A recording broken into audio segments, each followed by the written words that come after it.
Greetings, everyone, and welcome to the Asian Persuasion Show. Thank you for all of you that have subscribed to all our virtual platforms. I just wanted to let you know that because we have got such good reviews and such a big subscriber base, we have actually taken it to the next level. We have an online community on Facebook that we would love for you to join in, ask lots of questions, and maybe even you could propose for other Asians that you would like us to profile on this show. Today we have with us a very special guest. He is a business magnate and a world-renowned philanthropist. We have with us today Dr. Manu Chandaria himself. Welcome, Dr. Thank you. Thank you very much. Doc, I'd like to just say right from the get-go, congratulations for your Carnegie Medal of Philanthropy. Could you tell us a little bit about that, in as much as we're really wanting this part to get to know a little about your life? Tell us in a snippet about that. Well, it was just a surprise to me that when they wrote to me and asked me to keep it confidential until they make an announcement. A Carnegie family made a lot of money as a first generation. And they set up a huge, the whole idea of giving started with Carnegie. And many followed them, Rockefeller, Ford, and everybody followed him. But he decided that he should use all the money for good of the society. So they've set up universities, there's Carnegie Mellon University, there are other universities, and there are a number of trusts that they've created. So when I saw the letter, I said, fine, I don't know if all of a sudden it comes from United States. And they wanted me to, if I'd agree to accept it. Right. So I thought that it was an honor, really, to accept it. And so I talked to my family and they said, yes, go ahead. And then the way they crowd out and they said, well, the program is going to be in the United States. It'll be a 3-day program. You'll have to come to the United States and receive the medal.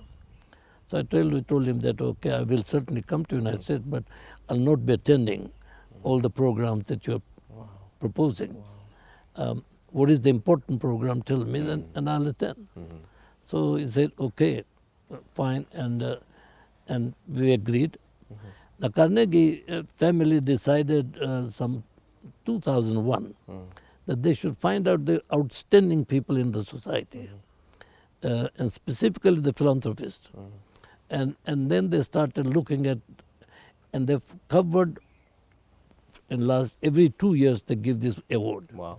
This time this is the 3rd year because of COVID.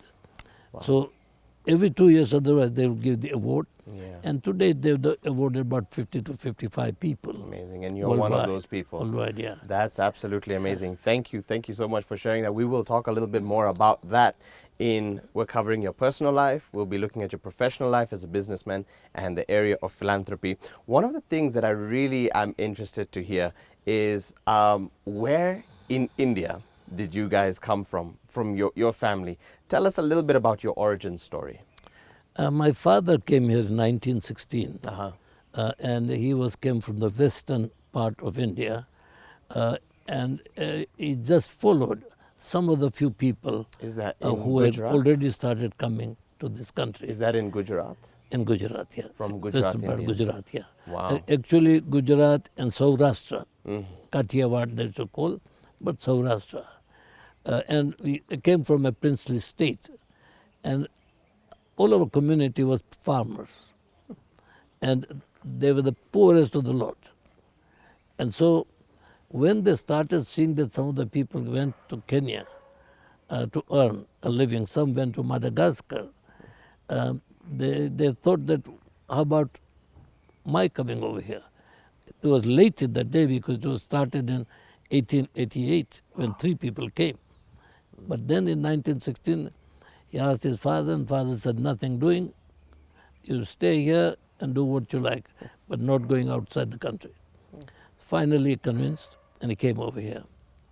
And his dream was to earn 4,000 rupees. Only.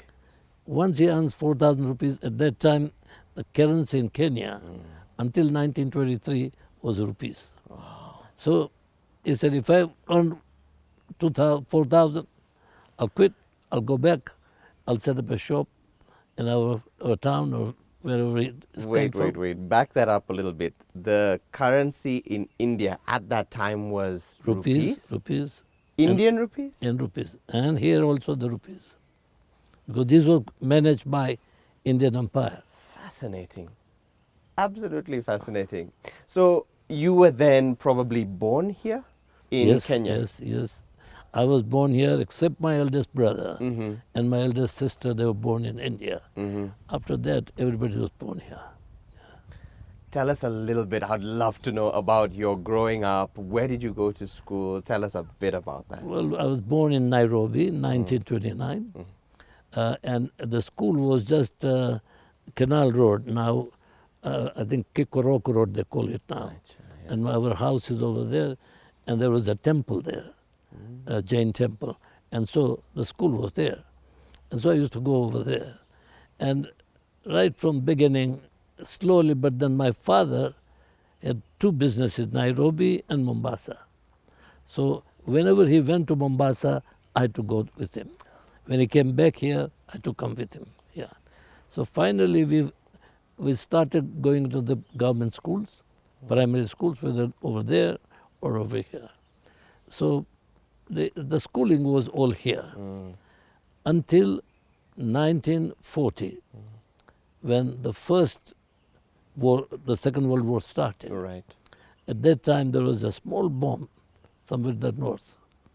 And every Asian community members was very much upset about it. They felt that, well, it's better not to die here. It's better to go home, whatever little we have. Sure. Yeah. So, but they were very smart also. But they decided that no, only women and children will go. All adult people who are working will stay here. So we were all shipped out. And we went to the place where we came from, Jamnagar. It's a princely state. Yes. It was very famous in one time because Prince Ranjit was the biggest cricketer. And the Ranji Trophy is under his name. And he studied in England, Cambridge. Yeah. And he was the top cricketer in England at that time. Amazing, amazing. Doc, in Gujarat, one of the things that we've been learning on this show is that Indians are not just Indians. And, you have the Gujarati, the Punjabi, all these different tribes. But within Gujarat itself, among the Gujarati community, there are the Lohana, there are the Swaminarayan, and you are specifically from which one? Jain. You're the Jain background. Yeah. Okay. And what is the major difference between Patels and There's no Jain? major difference, but I think Jain is one of the most strictest religions. The strictest. Very strict. Very pious. And they're if you want to follow that, it's very, very difficult. Okay. And because of that, and throughout the world, the only Jains are only now not more than 50 million. Wow. Okay. Well, it's difficult to be there and to do, because there's so much restriction. And not restriction of that, you restrict yourself so that you can find time to be in line with your whichever the god that you prefer. I had the privilege of going to Visa Oshawa Secondary School back in the day, now Oshawa Academy.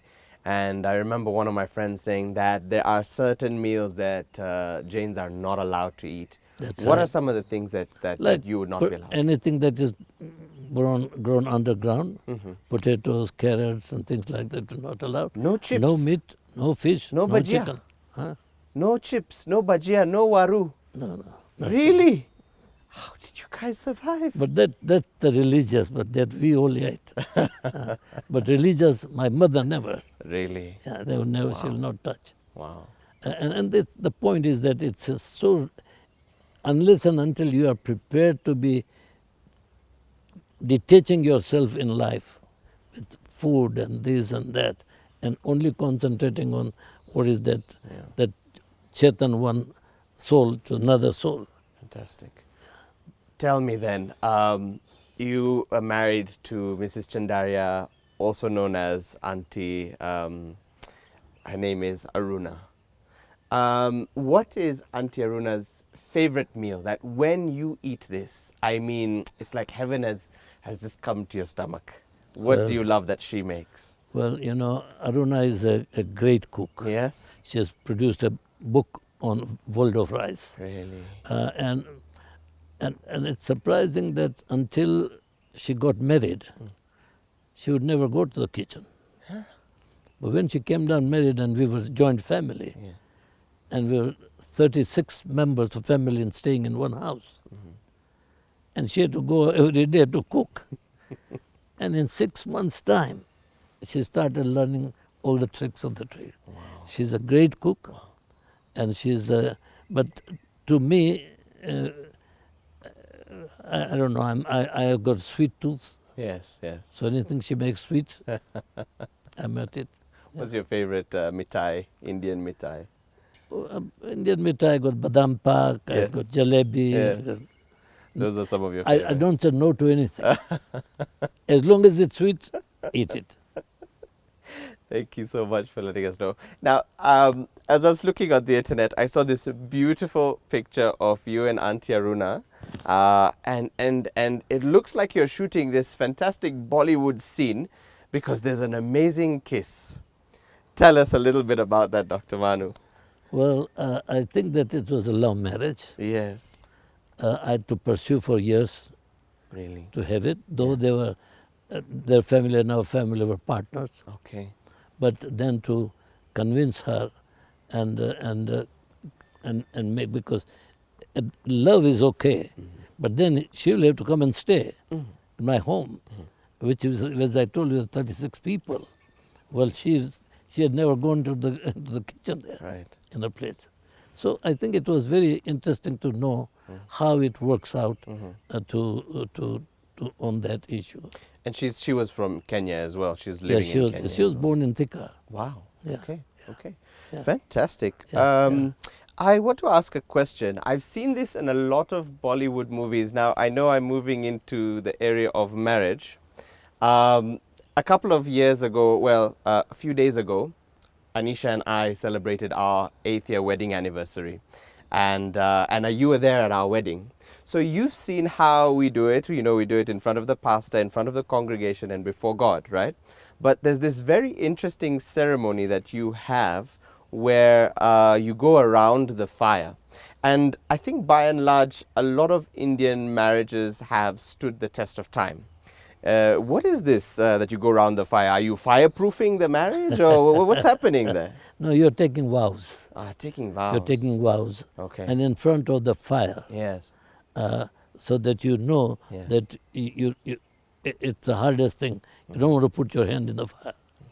So it is to take vow. Wow. And those vows are very, very clear in our understanding. And so we have to be honest to each other. We can't just swing.